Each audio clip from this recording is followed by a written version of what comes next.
London, UK Prime Minister Keir Starmer is expected to declare the end of the era of globalisation in a landmark address on Monday, following US President Donald Trump's sweeping tariffs and America First policy, which have triggered a global trade war and rattled international markets, according to The Times. Starmer is likely to acknowledge that globalization, which gained momentum after the fall of the Soviet Union in 1991, has failed to benefit millions of voters, particularly those who feel left behind by free trade and mass immigration. His remarks will also attempt to explain the enduring appeal of Trump's economic nationalism to his base of supporters.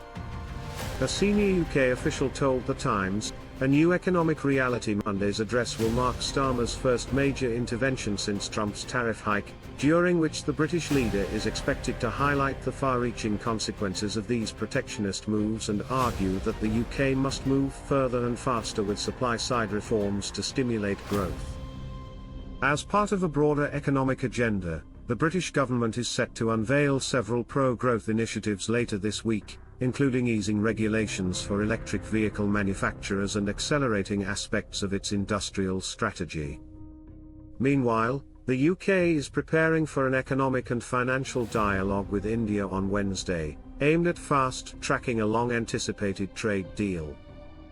Talks are also ongoing to secure a fresh agreement with Australia.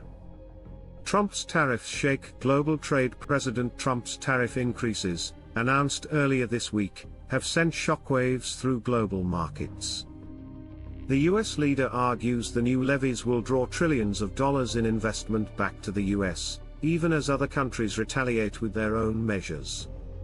The baseline 10% tariff came into effect at 12:01 a.m. ET on Saturday, with US customs agents beginning to collect duties at ports across the country.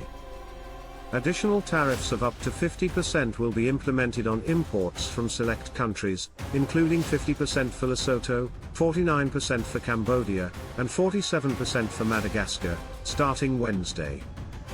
In a bold social media statement, Trump declared, "Shared concerns in Europe." Following Trump's announcement, Prime Minister Starmer held talks with French President Emmanuel Macron.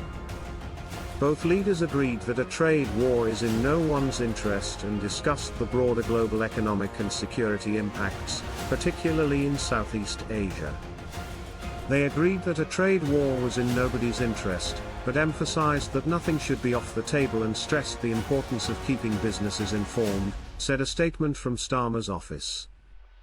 The two also discussed building a coalition of countries willing to support Ukraine in its war with Russia, including potential peacekeeping deployments in the event of a ceasefire.